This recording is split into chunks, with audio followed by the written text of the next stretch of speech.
PTI रहनुमा अब्दुल्ला ताहिर कत्ल case में अहम पेशरफ सामने आई है और पुलिस राय के मुताबिक अब्दुल्ला ताहिर को टारगेट करने का मंसूबा दो खवातीन की मामले से मुकम्मल हुआ है। खवातीन शूटर्स गैंग की सोशल मीडिया टूल्स और ऐप्स के जरिए मामलत करती रहीं, जबकि मकतूल के ड्राइवर को ट्रैप करने वाली खातून के अलावा दूसरी लड़की को भी हिरासत में ले लिया गया है। हिरासत में ली गई दूसरी खातून पश्तो ज़ुबान पर अबूर रखती हैं। आपको बता रहे हैं पीटीआई रहनुमा अब्दुल्ला ताहिर कत्ल केस में ये अहम पेशरफ्त हुई है और पुलिस राय के मुताबिक अब्दुल्ला ताहिर को टारगेट करने का मंसूबा दो खवातीन की मामलत से मुकम्मल हुआ है। खवातीन शूटर्स गैंग की सोशल मीडिया टूल्स और ऐप्स के जरिए मामलत करती रही हैं, जबकि मकतूल के ड्राइवर को ट्रैप करने वाली खातून के अलावा दूसरी लड़की को भी हिरासत में ले लिया गया है। हिरासत में ली गई दूसरी खातून पश्तो ज़ुबान पर अबूर रखती हैं। आपको बता रहे हैं पीटीआई रहनुमा अब्दुल्ला ताहिर कत्ल केस में ये अहम पेशरफ्त हुई है। इसी पर बात कर लेते हैं मुदस्सिर हुसैन से। जी मुदस्सिर। जी बिल्कुल, अब्दुल्ला ताहिर कत्ल के केस की तफ्तीश का सिलसिला जारी है। अब्दुल्ला ताहिर को टारगेट करने का मंसूबा दो खवातीन के मामले से मुकम्मल हुआ है। खवातीन शूटर गैंग की सोशल मीडिया टूल्स ऐप्स के जरिए जो है वो मामलत करती रही।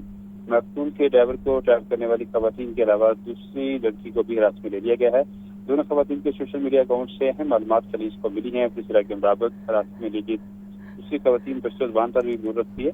दोनों खवातीन के मोबाइल को भी कब्जे में ले लिया गया है और ट्रांजिट ऐप में भिजवा दिया गया है। जो डेटा डिलीट किया गया है उसको भी जो है वो वापस करवाया जा रहा है। खवातीन ने टारगेट कार्रवाई की मनसूबाबंदी और मकासद के हवाले से अहम लीड्स भी पुलिस को हवाले की हैं। इस हवाले से पुलिस से कहना है कि इस लीड्स की जो है जो फराहम की गई हैं मुलजमान की तरफ से, खवातीन मुलजमान की तरफ से, उसकी रोशनी में तफ्तीश का अमल जारी है। तफ्तीश का अमल जारी है। ठीक है, बहुत शुक्रिया आपका। नाज़रीन, महंगाई की बात करेंगे तो महंगाई का एक और तूफान आ चुका है। चने और दालों की कीमतों में भी इजाफा हो गया है। दाल चना की कीमत में फ़ी किलो 20 रुपये इजाफा 240 रुपये फ़ी किलो हो गई है। सफ़ेद चने और काले चने की कीमत में भी 20 रुपये किलो इजाफा हुआ है। सफ़ेद चना 260 और काले चने 240 रुपये किलो में बिकने लगे हैं। मज़ीद जान लेते हैं चीफ रिपोर्टर इमरान अकबर से। जी इमरान।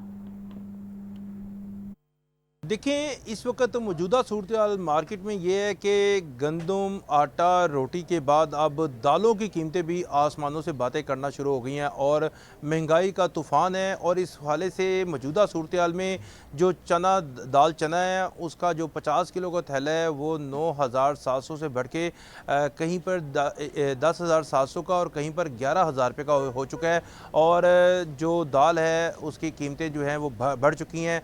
और इसके साथ साथ जो काले चने हैं और सफ़ेद चने हैं उनकी कीमतें भी बढ़ा दी गई हैं। इस वक्त देखा जा रहा है कि दाल चने की कीमत में 20 रुपये का इजाफा हो गया है, जिसमें दाल चना 220 रुपये की बजाय अब कहीं पर 240 है और कहीं पर 250 रुपये फ़ी किलो फ़रोख्त की जा रही है। इसी तरह सफ़ेद चने और काले चने की कीमतों में भी इजाफा हो चुका है। सफ़ेद चने 240 रुपये की बजाय 260 से 270, जबकि काले चने जो हैं वो 220 की बजाय 240 रुपये में फ़रोख्त किए जा रहे हैं। अचानक इजाफा है और इस वाले से जो गाइडलाइंस दी गई महकमा food safety and consumer protection की तरफ से वो ये थी कि दालों की कीमतें जो हैं वो फैसलाबाद की मंडी के मुताबिक जो हैं वो इशू की जाएंगी और जो 100 किलोमीटर के इलाके हैं उनको टीयर 1 और 200 किलोमीटर के इलाके को ज़िलों को जो है वो टीयर 2 में दिया गया था। इसी तरह टीयर 3 और टीयर 4 में भी जो है 400-500 किलोमीटर तक का जो है रास्ता उसके साथ इसकी गाइडलाइन जारी की गई थी। मगर मौजूदा सूरत हाल में शहर में इस वक्त दालों की कीमतें बढ़ा दी गई हैं और इस वक्त दालों की कीमतें बढ़ने से जो आवाम है, जो शहरी हैं, उनकी जेबों पर मज़ीद जो है अजाफी बोझ डाल दिया गया है। जी ठीक है, आपका बहुत शुक्रिया इमरान। नाज़रीन, ट्रांसपोर्टर्स की खैर मुआयना मुद्दत के लिए मुल्क की पहिया जाम हड़ताल। ट्रांसपोर्टर्स ने एहतजाज का दायरा कार वसी कर दिया है। बाबू साबू के मुकाम पर एहतजाजी कैंप लगा दिया गया है। कहना है कि मुतालबात की मंजूरी तक एहतजाज का सिलसिला जारी रहेगा। मज़ीद जान लेते हैं ज़ैनुल आबिदीन से। जी ज़ैन। पंजाब हुकूमत की गैर मुनसफाना पॉलिसीज़ के ख़िलाफ़ ट्रांसपोर्टर्स ने एहतजाज का दायरा कार वसी कर दिया है और बाबू साबू के मुकाम पर बाकायदा एहतजाजी कैंप भी लगा दिया गया है, जहां ट्रांसपोर्ट एसोसिएशन के ओहदेदारान मौजूद हैं। वहीं पर ड्राइवर्स और जो दीगर अमला है वो भी इस एहतजाज में शरीक है। ट्रांसपोर्ट के ओहदेदारान से गुफ्तगू करते हैं। अभी तक तो हमारे साथ किसी नुमाइंदे ने कोई रब्ता नहीं किया जी, क्योंकि कल ही हमने ऐलान किया है स्ट्राइक का, जो आज रात 12 बजे से शुरू हो गई है।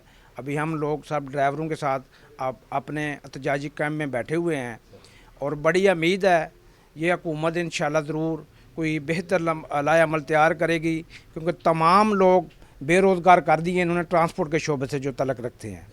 उसमें ड्राइवर भी है, उसमें मालिक भी है, उसमें तमाम मज़दूर भी हैं। और देखें जो ड्राइवर आज से ही मतलब है उसका कारोबार बंद है बेचारा, उसने दिहाड़ी लगा के घर जाना है और वो अपने बच्चों का रिस्क लेके जाएगा, वो कहाँ से चलाएगा। 8 दिसंबर 2025 को इन्होंने हमारे साथ सीनियर मिनिस्टर साहब ने चीफ मिनिस्टर साहब के कहने पे हमारे साथ मीटिंग की और बड़े हम पूरा उम्मीद थे कि इन्होंने जो हमारे साथ मतलब एग्रीमेंट किया है वो पूरा करेंगे, मगर हुकूमत वक्त ने बिल्कुल उसके ऊपर हमें कोई तहफ़्फ़ुज़ नहीं दिया। अभी भी इंशाल्लाह कराची से लेके केपी की तक हमारा उसी तरह एहतजाज हम मतलब हमारा हो रहा है और उसी वक्त तक चलता रहेगा जब तक ये हुकूमत हमारे मुतालबात नहीं मानेगी। जो ट्रांसपोर्टर्स की तरफ से हड़ताल की कॉल दी गई है उसके बाद जहां मुल्क भर का जो पहिया है वो रुक गया है, वहीं पर जो इस शोबे के साथ डायरेक्टली और इनडायरेक्टली वाबस्ता लोग हैं उनके घरों के ऊपर और उनके जो रोज़गार हैं उसके ऊपर भी एक क्वेश्चन मार्क है। जो ट्रांसपोर्टर्स हैं उनकी तरफ से मुतालबा किया जा रहा है कि गवर्नमेंट उनके साथ मुज़ाकरात करे और जो उनके मुतालबात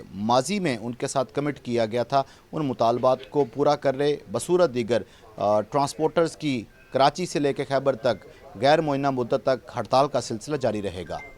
ठीक है, आपका बहुत शुक्रिया। शहर में बारिश ने जलथल एक कर दिया है। जोड़ेपुर बादशाह रोड पर बारिशी पानी जमा हो चुका है। कारोबारी सरगर्मियाँ भी मुतासिर हैं। मैसेज जान लेते हैं सामिया से जो इस वक्त जोड़ेपुर बादशाह रोड पर मौजूद हैं।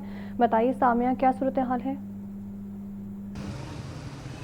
जी बिल्कुल, मैं इस वक्त जोड़ापुर बादशाह रोड पर मौजूद हूँ और इस रोड की सूरत हाल ये है कि बारिशी पानी जो है वो यहाँ पर जमा हो चुका है। सुबह सवेरे से ही शहर लाहौर में कहीं हल्की तो कहीं तेज़ बारिश का सिलसिला जारी था। बारिश के बाद जहाँ शहर का मौसम खुशगवार हुआ है तो वहीं देखा जा रहा है कि शहरियों की मुश्किलात में भी जो है वो इजाफा रिकॉर्ड किया जा रहा है। अगर मेरा कैमरामैन फैसल रहमान आपको दिखा सके तो आप देख सकते हैं कि ये बादशाह रोड की सूरत हाल है। यहाँ पे आप देख सकते हैं कि गाड़ियाँ जो हैं वो बंद हो रही हैं। यहाँ पर पानी की निकासियाब का जो अमल है उसे बर वक्त यकीनी नहीं बनाया जा सका।